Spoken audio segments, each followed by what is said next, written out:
परभणी शिक्षकांचा महाआक्रोश मोर्चा संपन्न, 17 शिक्षक संघटनांचा सहभाग। परभणी शिक्षकांच्या आणि शाळेच्या संदर्भात शासन योग्य निर्णय घेऊन त्यांची अंमलबजावणी करावी यासह इतरही मागण्यांसाठी सर्व शिक्षक संघटना समन्वय समितीच्या वतीने 25 सप्टेंबर रोजी जिल्हाधिकारी कार्यालयावर महामोर्चा काढण्यात आला होता। एकंदरीत 17 शिक्षक संघटना या महामोर्चामध्ये सामील झाल्या होत्या।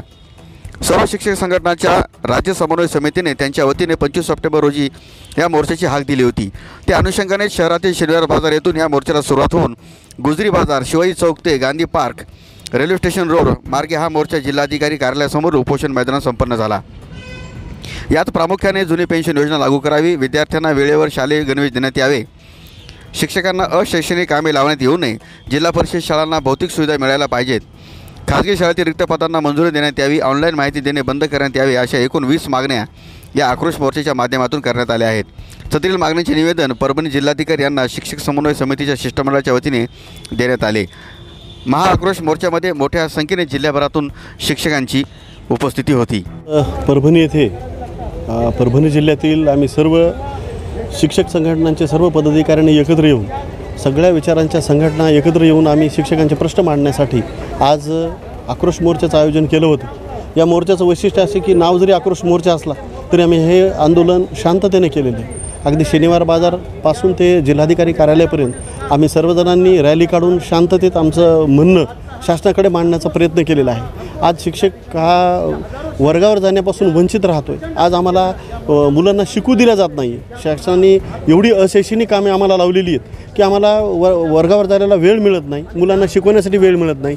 BLOची कामं आहेत, जनगणनेची कामं आहेत, आता इलेक्शनचे कामं आहेत, अशा अनेक कामं आम्हाला लावल्यामुळं आम्हाला काम करता येत नाही आहे। दुसरी महत्त्वाची गोष्ट आमचा टप्पा अनुदानाचा विषय आहे। आज आमचे हजारो शिक्षक बांधव ह्या पगारापासून वंचित आहेत। कोणी 20% कोणी 40% काम करत आहे, त्यांना 100% पगार सुरू करण्यात यावा ही सुद्धा आमची मागणी आहे या ठिकाणी। त्याचबरोबर जी कंत्राटी भरती शासनाने चालू केलेली आहे, या कंत्राटी भरतीमध्ये एक अडचण अशी आहे की आम्हाला त्यांना घेण्याबद्दल आमचा विरोध नाही आहे, पण जेव्हा आमचे शिक्षक लोक महाराष्ट्रामध्ये काम करतात त्यांना CET, TET आणि TET ह्या परीक्षा बंधनकारक केलेल्या आहेत। भविष्य 100% आम्हाला धोक्यात नाही, अंधकारमध्ये दिसते की अशा पद्धतीनं जर शिक्षण क्षेत्रामध्ये अनागोंदी कारभार राहिला तर येणारा काळ फार वाईट असेल असं आम्हाला वाटतं। शांततेत निघालेला आक्रोश मोर्चा म्हणतात, पण हा आक्रोश सरकारच्या कांठाळ्या बसतील? निश्चितच हे आज शांततेचं वादळ होतं, पण मी असं म्हणेल की जसं हे शांततेचं वादळ होतं हे वादळापूर्वीची शांतता म्हणायला हरकत नाही। भविष्यात असेल वाटचाल आम्ही शिक्षक आहेत, आम्ही मोर्चा आंदोलन काढून आमचं सनदशीर मार्गानेच आमचं म्हणणं मांडू शकतो। जाळपोळ करणं, रस्त्यावर येणं हा आमचा पिंड नाही आहे आणि आम्ही ते न करण्याचं वर्गामध्ये मुलांना शिकवतो। अहिंसा ही वर्गामधून शिकवत असल्यामुळं आम्ही त्या गोष्टीचा अवलंब कधीही करणार नाही। आयुष्यभर आम्ही सनदशीर मार्गाने आम्ही आमच्या शिक्षकाच्या प्रश्नांसाठी लढत राहू। महाराष्ट्रामध्ये संपूर्ण महाराष्ट्रामध्ये आज सर्व शिक्षक संघटनांच्या वतीने, सर्व शिक्षक संघटना समन्वयाच्या वतीने प्रत्येक जिल्ह्यामध्ये जिल्हाधिकारी कार्यालयावर या ठिकाणी मोर्चा काढण्यात आलेला आहे। याचं कारण असं आहे की शासनाने 15 मार्च 2024 रोजी चुकीचा संच मान्यतेचा GR काढलेला आहे। त्याचबरोबर 5 सप्टेंबर या शिक्षक दिनाच्या निमित्तानं शिक्षकांचा सन्मान करण्याऐवजी शिक्षकांच्या 20 पटाच्या आतील शाळा बंद करण्याचा जो निर्णय शासनाने घेतलेला होता, अशा अनेक मागण्यासह जुनी पेन्शन योजना असेल, अशा अनेक मागण्यासह संबंध महाराष्ट्रामध्ये आज प्रत्येक जिल्हाधिकारी कार्यालयावर सर्व शिक्षक संघटना समन्वयाच्या वतीने आज आम्ही मोर्चाचं आंदोलन करण्यात आलेलं आहे। हे मोर्चाचं आंदोलन या ठिकाणी शासनाची जी आमच्या शिक्षकांच्या बाबतीत जी भूमिका आहे ती अतिशय चुकीची भूमिका आहे। या भूमिकेचा निषेध करण्यासाठी, लोकशाही मार्गाने न्याय मागण्यासाठी ही मुलांच्या बाबतीत मुलांनी शिकलं पाहिजे, खेडोपाड्यातील मुलं शिकले पाहिजे, खेड्यातील शाळा टिकल्या पाहिजेत, ही एक भूमिका घेऊन आज आम्ही महाराष्ट्रभर जिल्हाधिकारी कार्यालयावर या ठिकाणी मोर्चाच्या वतीने आंदोलन केलं आहे। संघटनेच्या आपल्या माध्यमातून मागासवर्गीयच्या शिक्षकांच्या पदोन्नतीचा जे आहे मुद्दा, अजून यामध्ये शिक्षकांच्या भरतीमध्ये आहे अनेक मुद्दे, काय सांगाल सर या निमित्ताने? गेल्या अनेक वर्षापासून मागासवर्गीय शिक्षकांच्या प्रमोशनची प्रक्रिया शासनानं बंद ठेवलेली आहे। त्याचबरोबर अनुशेष भरण्याचं ही या ठिकाणी शासनानं टाळलेलं आहे आणि ही जी भरती सुरू आहे मुख्यमंत्री कौशल्य योजनेमधून, ती अतिशय चुकीची भरती चालू आहे।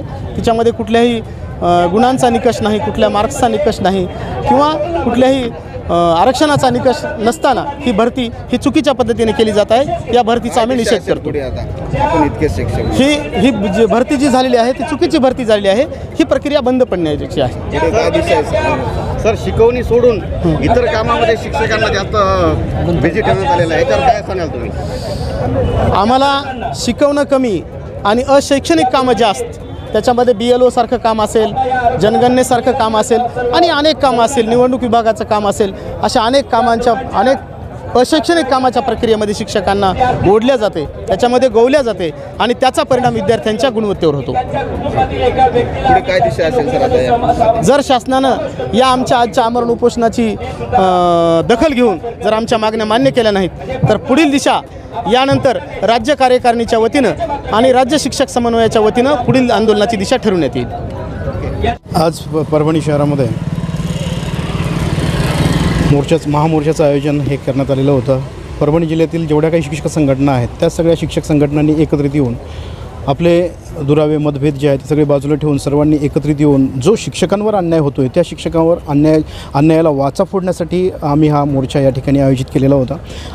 ॲक्च्युली हे सामूहिक रजा आंदोलन पूर्ण संबंध महाराष्ट्रभर चालवलं जात आहे आजच्या दिवसामध्ये. आणि आजच्या दिवस संबंध महाराष्ट्रामधून सामूहिक रजा ह्या ज्या शिक्षकांनी घेतलेल्या आहेत आणि त्यानंतर सगळ्या शिक्षक संघटनेचा हा समन्वय आहे. यस, हा समन्वय कशा पद्धतीने काम करेल? शिक्षक या एका घटकावर सरकार ज्या पद्धतीने आसूड ओढतं आहे, विविध प्रकारची GR काढते आणि अतिशय शिक्षकांना वर्गावर जाण्यापासून देखील रोखण्याचं काम हे विविध उपक्रमांच्या माध्यमातून होत असतं, विविध सरकारच्या ध्येय धोरणांच्या माध्यमातून होत असतं. विशेष म्हणजे याच्यामध्ये वाडी वस्ती तांड्यावरची ज्या शाळा आहेत किंवा वाडी वस्ती तांड्यावरची जी काही मुलं आहेत, विद्यार्थी आहेत, मागासवर्गीय विद्यार्थी आहेत, बहुजनांचे विद्यार्थी आहेत, या सगळ्यांना शिक्षणापासून दूर करण्याचं काम जे आहे ते सरकार विविध प्रकारच्या GR मुळे करत आहे. आता विशेषतः जी कंत्राटी भरती जी आहे, कंत्राटी भरती हा प्रश्न जो आहे तो हा प्रश्न अतिशय गंभीर आहे आणि या कंत्राटी भरतीमधून जे आउटपुट आवश्यक आहे किंवा जी गुणवत्तापूर्ण शिक्षण जे आहे ते गुणवत्तापूर्ण शिक्षण हे काही साधल्या जाणार नाही. दुसरी गोष्ट अशी आहे की वाडी वस्ती तांड्यावरची काही शाळा आहेत त्या शाळा बंद पाडण्यासाठी सरकार जे मागे GR जो काढलेला आहे त्या GRचा विरोध करण्यासाठी आम्ही सगळ्या शिक्षक संघटना ज्या आहेत त्या एकत्रित आलेल्या आहोत या ठिकाणी.